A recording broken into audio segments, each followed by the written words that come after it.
हाबिल ऐं काबिल जी कहानी।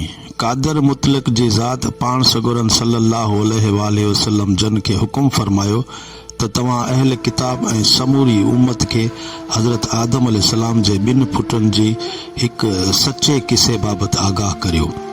अल माइदा 27। इन्ही हुकुम करण में इहा हिकमत अमली हुई त माज़ी जा वाक़िया ऐं तारीख़ पंहिंजे दामन में बेशुमार इबरत ऐं नसीहत आमोज़ ॻाल्हियूं रखनि था। उहो ई तारीख़ जो असल रूह आहे। उन करे क़ुरान शरीफ़ जो तौर तरीक़ो हर जगह अहिड़ो ई आहे। क़ुरान शरीफ़ हर मौक़े ऐं महल मुताबिक़ को न को वाक़ियो बयान करे छॾे थो, जंहिंमां मक़सद इबरत ऐं नसीहत नुमायां करणु हूंदो आहे। रुगो किस्सो बयान करण मक़सूद न हूंदो आहे। हज़रत आदम अलैहिस्सलाम जे 2 पुटनि हाबिल ऐं काबिल जी कहाणी ऐं उन सिलसिले जी हिकु कड़ी आहे। हिन कहाणी में ईंदड़ नसलनि लाइ काफ़ी सारियूं नसीहतूं ऐं अचरज में विझंदड़ ॻाल्हियूं आहिनि। उन ई कहाणी में कंहिं इंसान जो नाहक रत वहाइण ऐं उन जी तबाही जो बयान करे क़ौम खे एतदाल पसंदीअ जो सबक़ सेखारियो वियो आहे। क़ौम लाइ हिकु अहम कानून तश्कील ॾिनो वियो आहे त जहिड़ी तरह हक़ जी हिमायत ऐं बातिल सां बग़ावत लाइ जान जी कुर्बानी ॾियण खां कीॿाइण जुर्म आहे, अहिड़ी तरह कंहिं बेॾोही इंसान खे नाहक क़त्ल करण बि हिकु वॾो जुर्म शामिल थिए थो।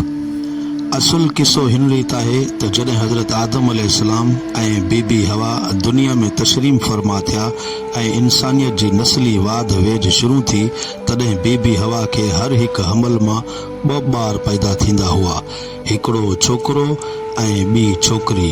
अल्लाह ताला ज़माने जी ज़रूरत जे लिहाज़ खां आदम जी शरीयत में ख़ासि हुकुम जारी फरमायो हो त हिकिड़े ई हमल दौरान पैदा थियण वारा ॿार पाण में हक़ीक़ी भाउ भेण हूंदा ऐं उन्हनि जो पाण में निकाह हराम हूंदो।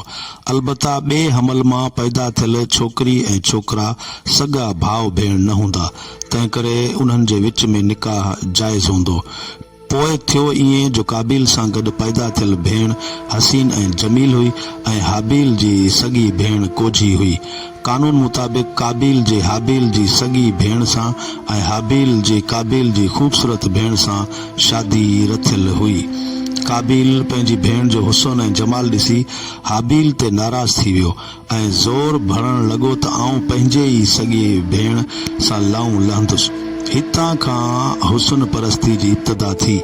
जॾहिं शावत ऐं लज़तूं वधी वेंदियूं आहिनि त अक़ल ते पर्दा पइजी वेंदा आहिनि। नतीजे में इंसान फितरत जूं हदूं ओरांगे खुदाई कानूननि खे ठुकराए छॾींदो आहे।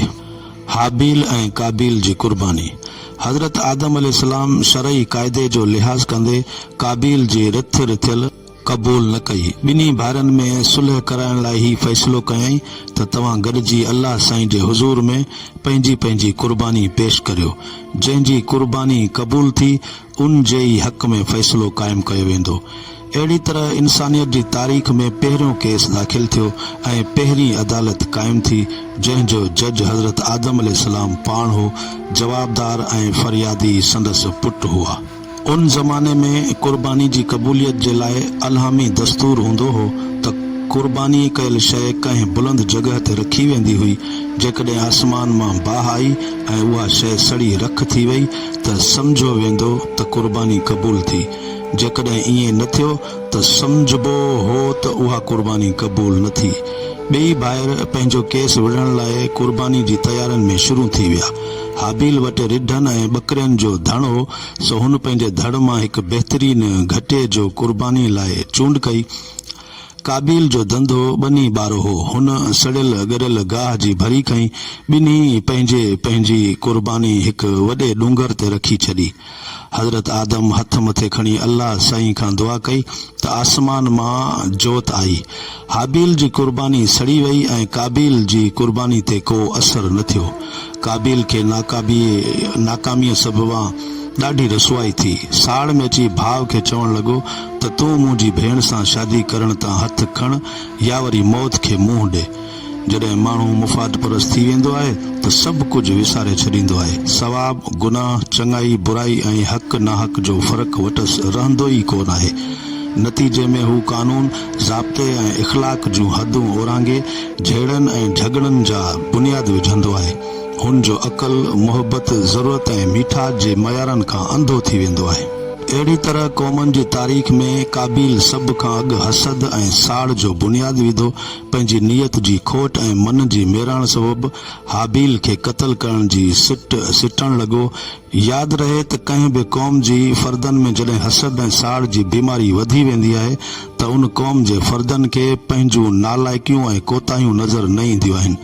क़ौम जो हर फ़र्द पंहिंजी नाकामी ऐं हार जा कारण ॿिए फ़र्द में ॻोल्हींदो आहे।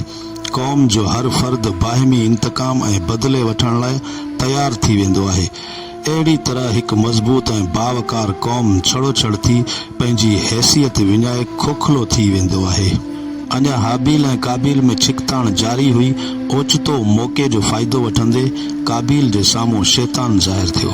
शैतान हिकु पखी पकड़ियो ऐं उन जो मथो हिकु पथर ते रखी मथां ॿियो पथर वहाए कढियाईं। पखी मरी वियो ऐं काबिल खे क़त्ल करण जो तरीक़ो सम्झ में अची वियो। हाणे काबिल मौक़े जी ताड़ में हो। हिकिड़े ॾींहुं हाबिल अघूर निंड में सुतो पियो हो। काबिल ॻरो पथर खणी खेसि मथे ते हंयो त हाबिल मरी वियो। काबिल दुनिया जी तारीख़ में पहिरियों कातिल शुमार थियण लॻो। दुनिया में पंहिंजे बांह ॿेली ऐं मददगार भाउ खां महरूम थी वियो। माउ पीउ जी नाराज़गी बे सर ते अची वई। आख़िरत में ज़ुल्म ऐं ॾाढ जे करे अल्लाह सां नाराज़ थी पियसि ऐं खेसि सख़्त सज़ा भोगणी पई। हदीस शरीफ़ में आयो आहे त 2 गुनाह अहिड़ा आहिनि जन जो बदिलो दुनिया में मिली वञे थो। हिकु क़त्ल, ॿियो पाड़ेसिरियुनि सां ख़राब सलूक करणु। पाण सगोरन सल्लल्लाहु अलैहि वसल्लम जन जो फरमान आहे, दुनिया में जॾहिं बि को माण्हू ज़ुल्म जे नमूने क़त्ल थिए थो त उन जो गुनाह काबिल खे ज़रूर थिए थो, छाकाणि त काबिल ई दुनिया जो पहिरियों शख़्स आहे जंहिं अहिड़ी बेरहम रस्म जी शुरूआत कई। नेठि हाबिल जे क़त्ल खां पोइ काबिल वाइड़ो थी वियो त हाणे हुन लाश खे केॾांहुं कजे, छाकाणि त हाबिल दुनिया जो पहिरियों मैयत हो। काबिल खे उन जे दफ़न करण जी का कल कान हुई। हुन पंहिंजे भाउ जो लाश कुल्हे ते खयो ऐं हैरान परेशान झंगनि में घुमंदो रहियो। अल्लाह ताला काबिल खे दफ़नाइण जो तरीक़ो सम्झाइण लाइ हिकिड़े कांव खे मोकिलियो जंहिंजी चुहम में ॿियो मोल कांव हो।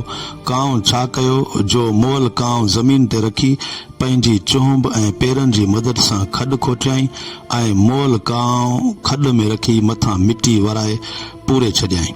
काबिल ही समूरो मंज़र ॾिसंदो रहियो। खेसि पंहिंजी बेवकूफ़ी ऐं चरियाप जो अहसासु थियण लॻो त आऊं हिन कांव खां बि वयुसि। मूं में कांव जेतिरो बि अकुल न हो, न त अॻु में ई पंहिंजे भाउ जो लाश लटे छॾिया हा, कंहिंखे का कल ई न पवे हा। बहरहाल उहा अल्लाह ताला जी हिकमत हुई। उन मां मक़सद काबिल खे पंहिंजी नादानी ऐं अणॼाणाई जो अहसासु हिन दुनिया में ॾियारणु हो। जेके माण्हू फितरत जे कानून ऐं पंहिंजे ज़मीर जी परवाह न कंदा आहिनि, तन खां जानवर बि भला आहिनि। अहिड़ा माण्हू ज़िंदगी में वहशत ऐं उघाड़प जो तौर तरीक़ा सिखण लाइ जानवरनि जी रहनुमाई जा मोहताज हूंदा आहिनि। अल्लाह ताला जो कानून रहियो आहे त जॾहिं को माण्हू संदसि ॿुधायल वाट छॾे ॾींदो आहे ऐं ख़ुदा जा हुकुम ऐं नसीहतूं ॿुधण खां पंहिंजा कन ऐं अखियूं बंदि करे छॾींदो आहे त अल्लाह ताला खेसि उन नादानी ऐं बेवकूफ़ी जी सज़ा ॾियण ख़ातिर मथसि हिकिड़ो शैतान मुसलत करे छॾींदो आहे, जेको खेसि हक़ ऐं सच जी वाट खां थेड़ींदो रहंदो आहे। उन ई कानून खे क़ुरान करीम हिन लफ़्ज़नि में बयानु कयो आहे, जेको माण्हू अल्लाह ताला जी यादि खां मुंहुं मोड़े छॾींदो आहे, असां उन मथां हिकु शैतान मुक़ररु करे छॾींदा आहियूं, जेको ॾींहुं राति संदसि साथी हूंदो आहे। सूरह आराफ में 126 आयत में। जॾहिं काबिल पंहिंजे भाउ हाबिल जूं दिलनशीन नसीहतूं क़बूल न कयूं ऐं नेठि पंहिंजी संग दिली जो मुज़ाहिरो करे वेठो त मथसि ख़लकणहार जे फटकार नाज़िल थी। उन जो हसीन ऐं जमील बदन कारो ऐं कोझो थी वियो। नाहक रत वहण सबबि काइनात जी हर शइ मुतासिर थियण लॻी। वणनि में कंडा पैदा थी पिया, खाधे खोराक जा ज़ख़ीरा सड़ण लॻा, गुलनि जूं हसीन व जमील मुखड़ियूं खुशबू ऐं ज़ाइको विञाए वेठियूं। पाणी मेरो थी वियो ऐं ज़मीन मेरी थी वई। चवनि था त आदम खे जॾहिं हिन ॻाल्हि जो पतो पियो त हुन पूरा 100 साल कॾहिं बि न मुस्कुरायो।